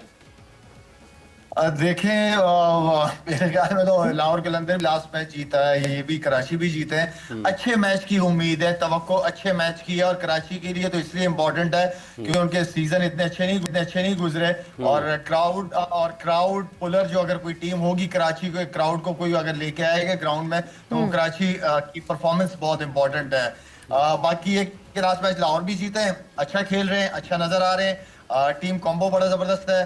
मेरे ख्याल में एक आधा चेंज और करेंगे, जब मैं आपको बात कर रहा था कि उस लेग स्पिनर को खिलाना चाहिए जो बांग्लादेश वाला बॉलर है जी। और अल्हम्दुलिल्लाह वो खेला है, तो मेरे ख्याल में अच्छा मैच होने की उम्मीद रखता हूँ आज। अच्छा, आप ये स्टेडियम ही तो नहीं जा रहे हैं? अभी तो मुझे लग रहा है कहीं स्टेडियम ही तो नहीं जा रहे हैं आप? नहीं, सवेरा एक दो कामों से गया था, फाउंडेशन की चीजें भी है ना वहाँ पे, इसलिए तो मैं स्टूडियो में नहीं हूँ और मिस कर रहा हूँ, आप लोगों को मिस कर रहा हूँ। शाहिद साहब, ये साहिबजादा फरहान गुज़िश्ता 10 मैचेस में 400 उन्होंने कर दिए, कल भी 100 किया है। आप उनकी गुज़िश्ता जो ये वाली इनिंग्स है जो उन्होंने कल खेली है, किस तरीके से देखते हैं और क्या खास चीज़ आपको उसमें नजर आ रही है इस वक्त? देखिए, कंटिन्यू परफॉर्मेंसेस दिए जा रहा है। जिस तरह मैं और यूसुफ बात करते हैं, डोमेस्टिक खेलनी चाहिए, खासतौर पे बैट्समैन को तो डोमेस्टिक सीजन बहुत इंपॉर्टेंट है और 4-5 साल से रन कर रहा है। यहाँ पे भी किसी ने पिक नहीं किया था, आखिरकार इस्लामाबाद ने उसको पिक किया, उसने अपनी परफॉर्मेंस दिखाई कि क्यों वो अच्छा परफॉर्मर है, क्यों उसकी जगह टीम में बनती है और जिस नंबर पे वो रन करता है होना यही चाहिए था कि पाकिस्तान टीम में भी उसी नंबर पे ही उसको खिलाना चाहिए था। वो 5वें-6ठे नंबर वाला प्लेयर बिल्कुल भी नहीं है और खासतौर पे जब आप प्लेयर्स ढूंढ भी रहे हैं छोटे फॉर्मेट के अंदर जो ऊपर साइम अयूब के साथ कोई ओपन करने वाला हो, तो ये वो सारी चीजें हैं। मेरे ख्याल में वो उसने अपनी अवेलेबिलिटी बता दी है कि मैं अवेलेबल हूँ पाकिस्तान टीम के लिए और परफॉर्मेंस के साथ। लाला, पाकिस्तान टीम के लिए बड़ी पॉजिटिव चीजें अभी तक, जबकि 4 दिन हुए हैं पीएसएल को, अभी इतना टाइम नहीं हुआ है, सामने आ रही हैं। आपको साइम अयूब, हमें पता है किस तरह का टैलेंट है, साहिबजादा फरहान कल आपको दिखे, मोहम्मद हारिस एक बड़ा प्रॉमिसिंग प्रॉस्पेक्ट दिखे, जो कि है प्रॉमिसिंग प्रॉस्पेक्ट, बट थोड़ा सा डीरेल हो गए थे कुछ अरसे के लिए, वो वापस पेशावर ज़ल्मी की अगर एक पॉजिटिव कल थी so that was Mohammad Haris, और जिस तरह मोहम्मद हारिस ने बैटिंग की कल, बहुत अच्छा खेला है, बहुत पॉजिटिव खेला है। लेकिन मोहम्मद हारिस जो है ना, मैं ये समझता हूँ, यूसुफ भी यहाँ पे बैठा हुआ है, मेरे ख्याल में अगर उससे पाकिस्तान ने फायदा उठाना है तो ऊपर फायदा उठा सकता है। यहाँ पे पिचेस, बॉलर्स, थोड़ा सवेरा आपको भी पता है कि इंटरनेशनल क्रिकेट की डिमांड डिफरेंट है। मेरे ख्याल में अगर हारिस से आप फायदा उठाना चाहते हैं तो ऊपर वाले नंबरों पे ही उठाएं, जिसमें मैं समझता हूँ कि सर्कल बहुत इंपॉर्टेंट होगा। बिल्कुल, यानी टॉप ऑर्डर कहीं ना कहीं सॉर्टेड है पाकिस्तान टीम का, ऊपर ऊपर नंबर पर उठाया। अच्छा अजहर खान साहब, ये अगर हारिस से फ़ायदा उठाना है पेशावर ज़ल्मी को भी, तो इसका मतलब है फिर कप्तान को सेक्रीफाइस करना पड़ेगा ना, फिर कप्तान नीचे आएंगे। साइम ने तो पाकिस्तान की तरफ से भी ओपन करनी है, तो आपको लगता है कि टफ कॉल हो सकती है अगर थोड़ा आगे बढ़ के सोचते हैं तो? नहीं, टफ कॉल तो ज़रूर हो सकती है, मगर अभी जो शाहिद ने बात की है ना कि हॉर्सेस फॉर कोर्सेज, ये नहीं हो सकता कि आप साहिबजादा फरहान को अगर आप एज एन ओपनर वो परफॉर्म कर रहा है तो आप उसको नंबर 6 या नंबर 7 पर आप उसको खिलाएं। It is a very very unfortunate thing for player itself. ये नहीं है कि पाकिस्तान की क्रिकेट में किसी ने नीचे आकर परफॉर्म नहीं किया, ज़रूर किया है, मगर आप उस खिलाड़ी को उसका हक ज़रूर दें जहाँ पर वो परफॉर्म करता आ रहा है। अब अगर एक खिलाड़ी 4 सेंचुरी कर रहा है 10 मैचेस में, तो वो ओपन जाके कर रहा है, तो इसका मतलब है कि एज एन ओपनर उसने ये चीज़ जाहिर कर दी है लोगों को कि जी he is very good you know at the top level. ठीक है, 6 ओवर जो होते हैं वो बड़े इंपॉर्टेंट होते हैं, और उसको आप किस तरह इनकैलकुलेट करते हैं, किस तरह आप रन्स करते हैं, किस तरह आप सर्कल का फ़ायदा उठाते हैं। अगर साहिबजादा फरहान इस किस्म की क्रिकेट खेल रहा है जो कि उसने कल लोगों को दिखाई है, तो इसका ये मतलब है कि he deserves to be given a chance at the top. बिल्कुल। अभी शायद अफरीदी ने एक बात आपके शो में की थी जी, जो कि मैं मोहम्मद यूसुफ का भी फायदा उठाते हुए ना थोड़ा सा उस पर मैं, अगर आप इजाज़त दें तो मैं बिल्कुल उस पर बात करना चाहूँगा। शाहिद ने एक बड़ी ज़बरदस्त बात की थी कि वो कोचेस जो कि पाकिस्तान टीम के साथ अपने प्लेयर्स के साथ जब वो जुड़ जाते हैं तो वो उनको कोई ना कोई गुर ज़रूर बताते हैं कि आपने अपनी गेम को किस तरह बिल्ड करना है, किस तरह आपने अगेंस्ट दी ऑपोजिशन आपने परफॉर्म करना है, और आपके वो खिलाड़ी जो कि परफॉर्म करने वाले होते हैं, अगर खुदा ना खास्ता उनकी परफॉर्मेंस नीचे जाती है तो जो कोच है अगर वो ये बताता है तो वो फिर क्या होता है कि अगले दिन जाकर ना, सपोज अब ये मोहम्मद यूसुफ ने कोई ना कोई चीज़ ज़रूर बाबर आजम को बताई होगी, मगर व्हाट हैपन कि बाबर आजम जब अपने दूसरे नेक्स्ट कोच पर गए हैं जैसे कि पेशावर ज़ल्मी की है, तो क्या वो इन कैलकुलेशन जो थी वो फॉलो की गई? मोहम्मद यूसुफ ने जो चीज़ बताई थी न्यूजीलैंड के टूर पर, उसको क्या फॉलो किया गया? मैं शाहिद से बिल्कुल ये चीज़ सहमत करूंगा, और उनकी मैं राय चाहूँगा कि क्या वो इस चीज़ को समझते हैं कि इसको कंटिन्यू करना चाहिए, और जो चीज़ें मोहम्मद यूसुफ ने बताई हैं उसको फॉलो किया जाए। बिल्कुल। लाला, कोलैबोरेटेड गाइडेंस की जिस तरह हमने बात की थी कि जो टॉप से कोई कोच बता रहा है वही डोमेस्टिक में जो कोचेस हैं वो एक तरह से सिंक्रोनाइज होने चाहिए। जी लाला, मेरा ये इस पे 2-3 दिन से हमारी कंटिन्यू बात हुई है कि यूसुफ और मैं ये इस बात पे बहुत ज्यादा हमने बात की है कि आप अगर यूसुफ कोई चीज बताता है नीचे जाके, क्या कोचिंग वही है जो यूसुफ बता रहा है उनको? इंपॉर्टेंट चीज ये है कि यूसुफ को आखिर क्यों सिखाना पड़ रहा है पाकिस्तान टीम में आके प्लेयर को। ये सारी चीजें तो बेसिक्स जो चीजें हैं कि जहां का बॉल है वही खेलो, वही मारो, तो आप कामयाब रहोगे ज्यादा। लेकिन ये यूसुफ बेचारे को पाकिस्तान टीम में सिखाने की क्या जरूरत पड़ी थी? तो चीजें नीचे से ही ठीक करने की जरूरत है। सवेरा यहाँ एक और चीज को ऐड करूंगा कि बाबर की बात करते हैं हम, अगर मैं पेशावर ज़ल्मी खैर 2-3 साल ही रहा हूं उनके साथ, लेकिन अगर मैं यहाँ पे होता ना तो अगर आप बाबर से कभी भी कप्तानी ना करवाता। कर ली है, दैट्स इट। बाबर ऊपर से प्रेशर खत्म करो, एज अ प्लेयर खेलो। अगर मैं होता तो मैं यहाँ पे ये छोटा बच्चा कौन है साइम टाइम अयूब, मैं एक यंग लड़के को बनाता जो एग्रेसिव खेलता है, जो तगड़ा खेलता है। मैं यहाँ बाबर को नहीं बनाता कप्तान, मैं बाबर को कहता कि बाबर जाओ और अपनी बैटिंग को एंजॉय करो, तुम्हारे ऊपर कोई प्रेशर नहीं है, तुम जवाब देनी हो, सिर्फ अपनी परफॉर्मेंस करो बस। लाला, बट फिर सवाल वही उठता है ना कि क्या सीनियर प्लेयर्स इस बात पे राजी होते हैं कि नहीं होते? फ्रेंचाइज के ऊपर भी बड़ी जिम्मेदारी आती है इस तरीके से। नहीं, बट सीनियर प्लेयर्स क्या इस बात पे राजी होते हैं कि मेरा नहीं मतलब होते? अगर आप उनकी सुन के चलोगे तो फिर अगर आप उनकी सुन के चलोगे तो फिर तो आप कहाँ स्टैंड करते हो? आपको भी तो जॉब मिली है ना, आपने भी तो कोई डिसीजन लेना है ना कड़वे से। बिल्कुल, और वो डिसीजन कड़वे बड़े मुश्किल होते हैं, वो डिसीजन करना। पाकिस्तान क्रिकेट बोर्ड भी अक्सर जो है घबराती है वो डिसीजन करने से। बट यस, बिल्कुल ऐसा हो सकता है। बट यूसुफ, कितना इम्पॉर्टेंट पेशावर ज़ल्मी के लिए है कि साइम और हारिस ओपन करें और बाबर को डाउन दी ऑर्डर कर दिया जाए। मगर इस वक्त एक ब्रेक का टाइम हुआ है, ब्रेक पर, और ब्रेक से वापस आएंगे तो मेरा फेवरेट सेगमेंट प्रेडिक्शन का सिलसिला शुरू होगा। एंड आपका favourite segment that is #AskLala, #AskYusuf। जल्दी से अपने मैसेजेस जो है वो हमें भेजना शुरू करें, बिकॉज हम जमा कर रहे हैं आप लोगों के सवालात और जवाबात मिलेंगे हमारे एक्सपर्ट से after the short break.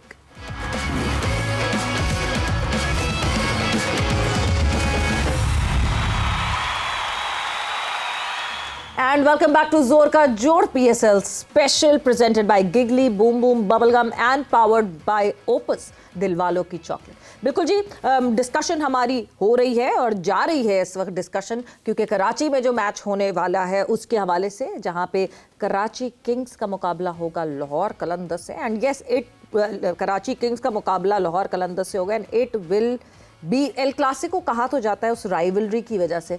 But आपको दिखता है कि उतना फियर्स मुकाबला होगा अजहर साहब? होना चाहिए। हाँ। I think it's very good for cricket itself, इसलिए कि अगर आप कराची और लाहौर की राइवलरी की बात करती हैं ना जी, तो I take you back in ages, जब government college Lahore Islamia college का बड़ा ज़बरदस्त मुकाबला होता था। इसलिए कि मेरा ख्याल है कि जिस तरह दोनों टीमें एक एक मैच कराची किंग्स तो अपना मैच बहुत आउटस्टैंडिंगली जीती है। 234 को चेस करना ना, ये कम रन्स नहीं होते, और इसमें पार्टनरशिप काउंटर लॉट, तो कॉन्फिडेंस लेवल ज़रूर कराची किंग का बड़ा होगा।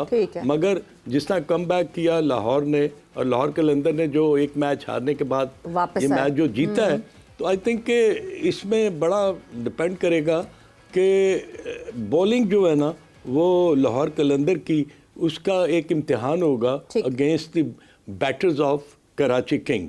वो किस तरह उन पिचेस का फ़ायदा उठाते हैं। देखिए कराची की पिच जो है ना Savera, very good for batters, ball बल्ले पर बड़ा अच्छा आता है, और आप ना अपना दोनों साइड पर आप जहराना अंदाज जो है अपना सकते हैं।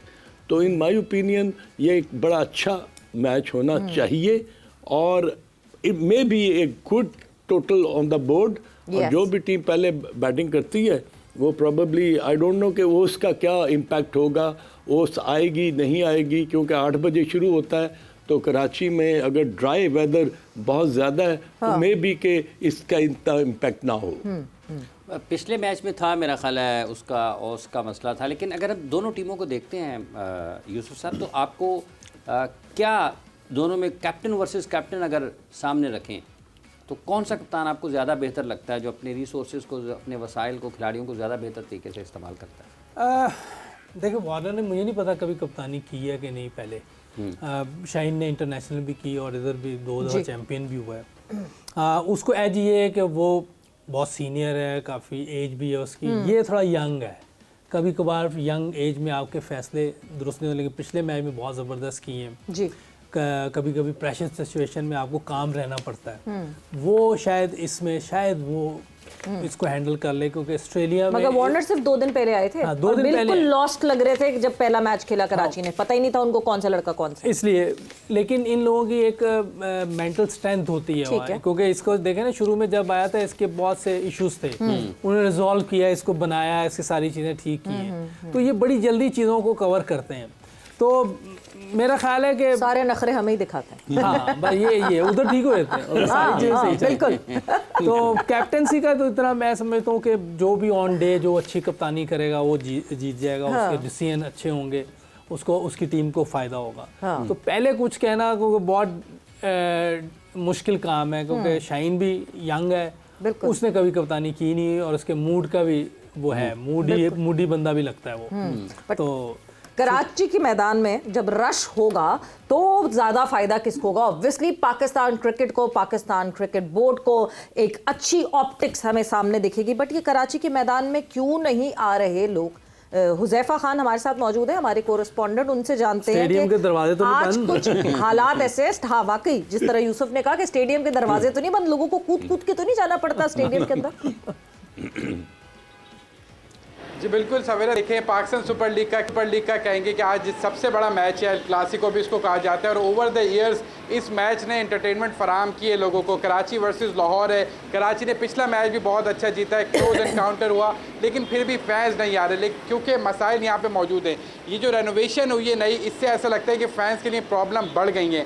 अपेरेंटली ये हुआ है कि पहले 2 स्क्रीन मौजूद थी, अभी भी 2 स्क्रीन हैं, लेकिन उन 2 स्क्रीन के जो प्लेयर्स हैं वो बिल्कुल जो एनक्लोजर्स हैं उनके सामने आ गए, उन्होंने व्यू ब्लॉक कर दिया। और दूसरा सबसे बड़ा मसला जो अब तक पाकिस्तान क्रिकेट बोर्ड एड्रेस नहीं कर सका, ड्रेसिंग रूम के राइट साइड के जितने भी एनक्लोजर हैं 7 से 8, वहाँ बैठे शायकीन को स्कोर नहीं पता चलता। यानी उनके सामने वाली जो स्क्रीन लगाई गई है उस पर सिर्फ ब्रांडिंग होती है, उस पर पूरे मैच में स्कोर्स नहीं होते हैं, ना ही जो ग्राउंड कमेंट्री होती है वो होती है। तो जितने लोग वहाँ बैठे होते हैं उनको पूरे मैच में यही नहीं पता चलता कि कौन खेल रहा है, कितना स्कोर हुआ है, कितना टारगेट दिया गया है, कितना रिक्वायर्ड रन रेट है। जब आपको ये चीज़ पता ही नहीं होगी तो मैच के अंदर थ्रिल कैसे होगा? वो सिर्फ बैठ के देख रहे होते हैं। फिर इंटरनेट आप सिक्योरिटी रीजंस की वजह से बंद कर देते हैं कि लोग अपने फ़ोन के ऊपर अगर स्कोर चेक करना चाहें तो वो भी पॉसिबल नहीं है। तो ये बुनियादी मसाइल है। फिर पानी का मसला, लोग स्टेडियम के अंदर ख़रीद के भी पानी स्टैंड्स के अंदर नहीं ले जा सकते।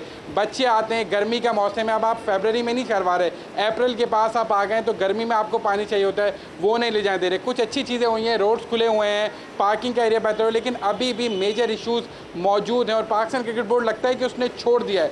55-60 साल से यहाँ पे क्रिकेट हो रही है और फैंस आए हैं, लोगों ने इन्वेस्ट किया है यहाँ पे। अब अगर वो नहीं आ रहे तो पाकिस्तान क्रिकेट बोर्ड का भी और फ्रेंचाइज का, यानी जो यहाँ की होम टीम है, उनकी जिम्मेदारी बनती है कि लोगों को लेकर आएँ, फैंस इंगेजमेंट करें। आपको याद होगा PSL के जो इब्तदाई सीज़न होते थे उसमें कैच अ करोड़ होता था, उसमें टी शर्ट्स बांटी जाती थी, कैप्स बांटे जाते थे, प्लेयर्स करीब आते थे। अब यहाँ पे ना प्लेयर्स को करीब आने दिया जाता, ना फ्रेंचाइज को इंगेजमेंट करती है, ना पाकिस्तान क्रिकेट बोर्ड को इंगेजमेंट कर रहा है, ना बाहर कोई ऐसी ब्रांडिंग की गई है कि लोग आपकी तरफ आएँ। अगर वो नहीं आ रहे तो आपको किसी न किसी ब्रांडिंग की बात है तो शहर कायद में ब्रांडिंग के मामले में कुछ नज़र आता है? क्योंकि हमने तो सुना है एक से ज़्यादा मरतबा सलमान नसीर साहब को, जो कि सरबराह हैं PSL के, कि जिन शहरों में हो रही होगी वहाँ पर इस किस्म की सरगर्मियाँ नज़र आएंगी। क्या ब्रांडिंग भी नहीं है अगर और कुछ नहीं किया तो? आप फुटेजेस अगर देख सकते हैं तो सिर्फ एक क्लॉक लगाई है नेशनल स्टेडियम के सामने जहां कटआउट्स लगे हुए हैं 6 प्लेयर्स के। इसके अलावा चारों तरफ स्टेडियम के आप घूम लें, कोई ब्रांडिंग नहीं है, कोई ऐसी एक्टिविटी नहीं है जो लोगों को एंगेज करे। शार फैसल से टीमें ट्रैवल करती हैं, वहाँ पे कुछ प्लेयर्स के पोस्टर्स लगे हुए हैं, दैट्स इट। इसके अलावा कोई ऐसी चीज़ नहीं है जिससे आप फैंस को एंगेज कर लें या वो यहाँ पे जब आ रहे हैं तो उनका एक्सपीरियंस बेहतर हो जाए या वो यहाँ के इंटरटेन हो जाए। अंदर भी इस तरीके के मामलात होते हैं कि लोग इंटरटेन नहीं हो रहे बल्कि उनको और कैद कर दिया जाता है। आप ये नहीं करें, आप झंडा ना लहराएं, आप पानी नहीं लेकर आएँ, आप पोस्टर नहीं लेकर आएँ, आप नारेबाजी नहीं करें। लोग इंटरटेन होने आ रहे हैं, लोग अपना टाइम यहाँ पे कैद होने के लिए नहीं आ रहे। तो ये बहुत ज़्यादा सोचना पड़ेगा। यहाँ से 5 मैचेस बाहर लेके जाना ये ऑप्शन नहीं है। आपको यहाँ पे क्रिकेट को बेहतर करना होगा ताकि लोग स्टैंड्स की विजिबिलिटी की भी शिकायत लगा रहे थे बहुत सारे लोग के स्टैंड्स में विजिबिलिटी भी प्रॉपर, बीच का सिर्फ एक हिस्सा है जिस इंक्लोजर के एक बीच के हिस्से से सिर्फ थोड़ा सा मैच दिखता है, वरना ऊपर वालों को छत की वो जो फ्रिल गिरी हुई है नीचे उसकी वजह से मैच नहीं दिख रहा, नीचे वालों को ग्रिल की वजह से मैच प्रॉपर नहीं दिखता। विजिबिलिटी के इश्यूज़ मौजूद हैं। चेयरमैन क्रिकेट बोर्ड ने कहा था कि हम यहाँ से जंगला मुकम्मल तौर पे ख़त्म कर देंगे, लेकिन ऐसा हुआ नहीं। जंगला रिप्लेस ज़रूर हुआ, लेकिन उससे ऑब्वियसली बात है कि आपका जो विंग एक्सपीरियंस है वो बेहतर नहीं हुआ। छज्जे की जिसकी आप बात करिए वो भी वहाँ मौजूद है। इसके अलावा जो मैंने आपको बताया कि स्क्रीन के पिलर्स 2 इंक्लूजर के आगे बड़े बड़े पिलर्स आ गए हैं जिससे आपका व्यू कम्प्लीटली तौर पे ब्लॉक हो जाता है। वसीम अकरम इंक्लूजर जो है वो मुकम्मल तौर पे ब्लॉक हो चुका है। इसी तरीके से जो दूसरी स्क्रीन सामने की तरफ लगी है वहाँ पे भी ये सूरत हाल है। तो क्या सोच के ये स्क्रीन लगाई गई थी, क्या हिकमत अमली बनाई गई, कुछ नज़र नहीं आ रहा। यहाँ पे वही सूरत हाल है, 4-5-6 हज़ार लोग आ रहे हैं, वो अपनी मर्ज़ी से आते हैं, उसके लिए कोई होमवर्क नहीं किया जा रहा। जैसे मैचेस हो रहे हैं बस चाह रहे हैं कि 5 मैचेस यहाँ करवाएं और कराची से मामला ख़त्म करें और आगे अगले साल पता नहीं किस तरीके से इसकी ब्रांड वैल्यू बढ़ाएंगे, कैसे फैंस को लेकर आएंगे। कोयटा का आपने होम टाउन शिफ्ट कर दिया, जबकि कोयटा से लोग रिलेट करते थे, यहाँ से कोयटा है भी करीब, कुछ फैंस वहाँ से भी आ जाते। कराची के लोकल बॉयज़ बहुत सारे थे, कप्तान कोयटा के थे, तो लोग वैसे भी रिलेट करते थे, यहाँ पे आ जाते थे, वो भी आपने ख़त्म कर दिया। तो ओवरऑल लैक ऑफ प्लानिंग और लैक ऑफ एडवर्टीजमेंट वाज़े तौर पे नज़र आ रही है यहाँ पे। थैंक यू ज़ैफ़ा, बहुत बहुत शुक्रिया फॉर दिस अपडेट। और कितनी ज़रूरी हैं यूसुफ ये ग्राउंड रियलिटीज़। लोग टीवी पे बैठे हुए बहुत आराम से कह देते हैं नहीं जी कराची में तो लोग ही नहीं, कामों में बिजी हैं, काम में बिजी हैं, बट उसके साथ साथ ये कितने सारे मसाइल हैं जो इस वक्त हमारे सामने पुट अप किए हैं। आप ग्राउंड में आएँ और आपको मैच का मज़ा ना आए तो क्यों आए ग्राउंड में? फिर सुकून से बैठ के अपने घर में ज़रा इज्जत से देखें, AC में बैठ के सुकून से देखा जाए। नहीं, हमने तो बहुत मैचेस खेले हैं कराची में, लोग आते थे और बहुत मज़ा आता था कराची में मैच खेलने का। पता नहीं क्या है बात, ये पहली बार ही हुआ है, ये पिछली बार भी ऐसे था? पिछली बार भी था ऐसा, इतना नहीं था। हाँ। इस बार कुछ इस ज्यादा दफा तो हुआ है। और बहुत ज्यादा। वो कह रहे 6000 लोग थे पिछले मैच में, ये तो फर्स्ट क्लास में लोग आ जाते थे कराची में जब अच्छे मैचेस होते थे इनके टाइम में, या हमारे टाइम में भी कभी कोई 2 बड़ी टीमें खेलती थी, इतने लोग आ जाते थे।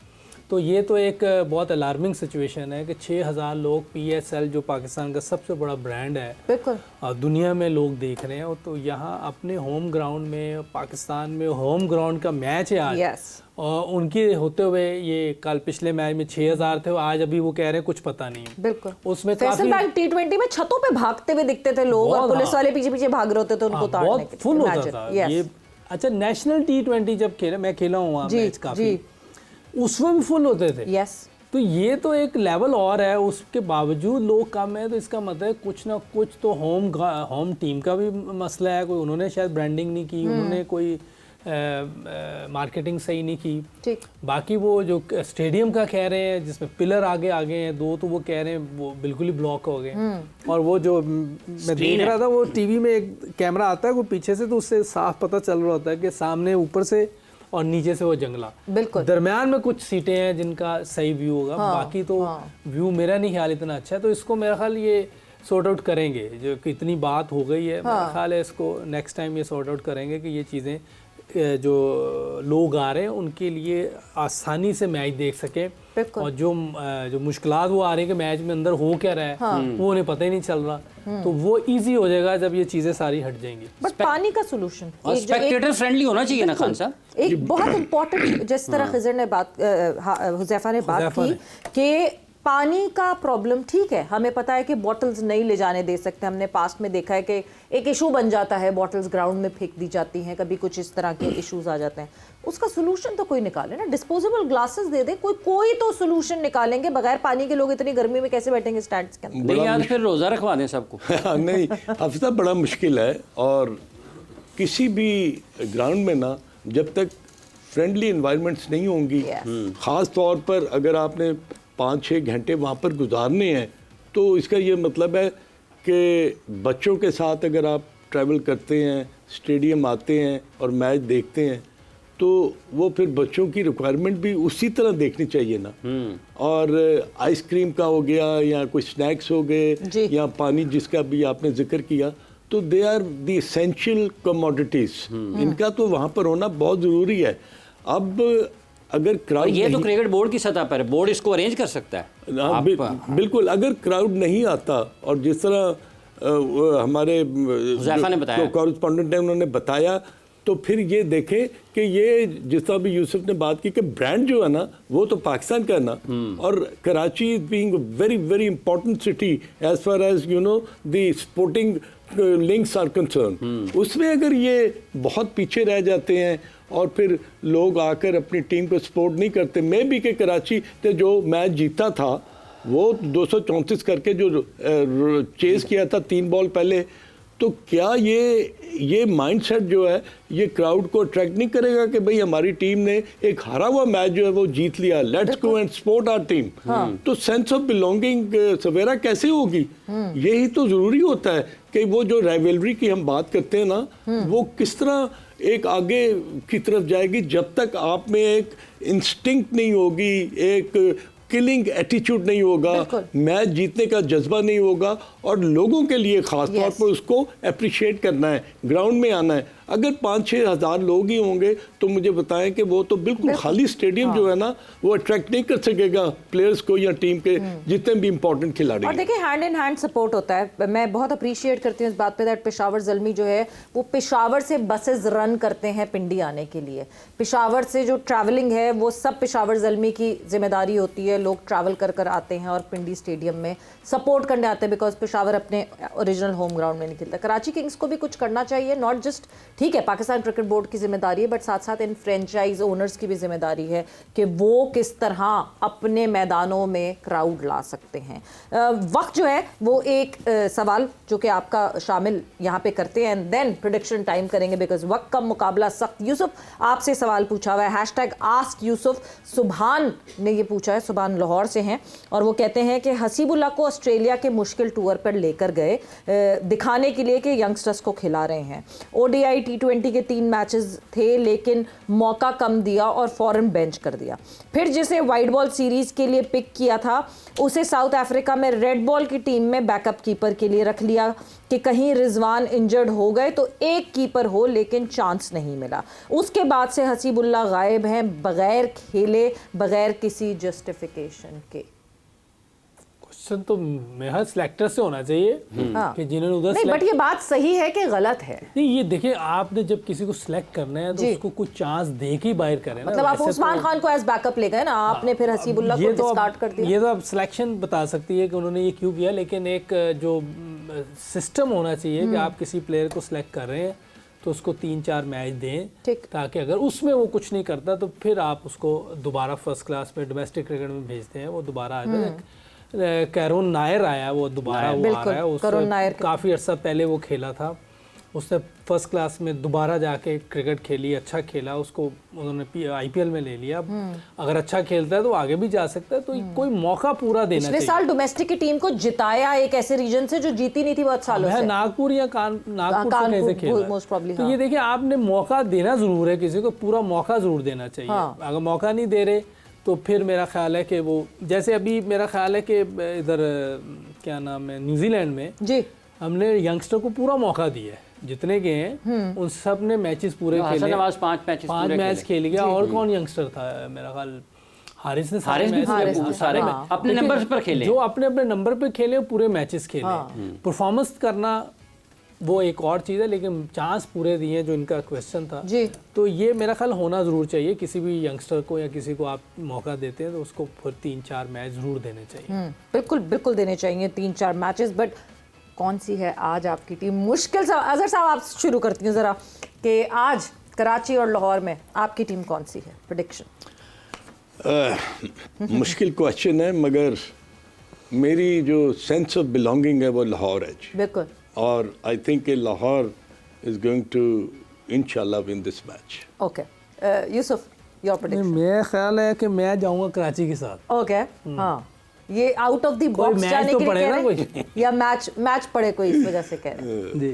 सो Karachi Kings is your team? Lahore ये तो लाहौर का इनके पास ना कोई है नहीं, ये फिर कहते कोई वजह है, फिर ये वजह टटोलते रहते मगर नहीं, वजह फ्यूचर है पाकिस्तान का। मैंने कुछ सोचा तो नहीं है, मैंने तो फौरन बताया जी। नहीं आप ये सही गए कि आप क्योंकि लाहौर के इसलिए आप नहीं फ्यूचर है पाकिस्तान का। नहीं मैं ये पूरे क्रिकेट बोर्ड बनने लगा है वो। किसका? ये देख लीजिए, कुछ ना कुछ तो जरूर बनेगा, कुछ ना कुछ तो जरूर बनेगा। क्या बात। अच्छा आप कह रहे हैं कि परेशानी की बात है, सबसे ज्यादा परेशानी की बात मेरे लिए इसलिए बिकॉज मैं हूँ कराची से, बट अब मैं आहिस्ता आहिस्ता जो है वो लाहौरी होती जा रही हूँ, तो एक अजीब सा मैंने कराची को सपोर्ट किया है तो इसमें क्या? तो बस फिर इसलिए मैं भी कराची को मगर बड़ा गलत हो रहा है, मैं जिसको सपोर्ट कर रही हूँ वो हार रहा है, तो यूसुफ भाई आप जरा मसाइल ना हो जाए। बट यस दिल जा रहा है। ठीक है जी। सो इसी के साथ लाला की भी प्रेडिक्शन हमारे पास अब आ गई है and Lala has supported Lahore Qalandars. So Lahore Qalandars 3 for Lahore Qalandars and 2 for Karachi Kings. Let's see कौन सी टीम जीतती है।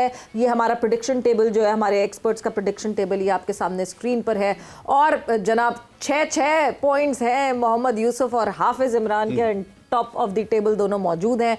एंड यस हम 2 पॉइंट्स के साथ मैं और लाला जो है वो down bottom of the table पे है। बट विद दैट वक्त यहाँ पे जोर का जोड़ का खत्म हो गया. It is the El Clasico of PSL season 10 where Karachi would take on Lahore at the Karachi Stadium. और I hope may the best team win. आप लोगों का बहुत बहुत शुक्रिया for joining in. And यहाँ वक्त खत्म होता है. सवेरा पाशा को और हाफिज इमरान को इजाजत दीजिए. अपना बहुत ख्याल रखिएगा. Take care. Bye bye. अल्लाह हाफिज.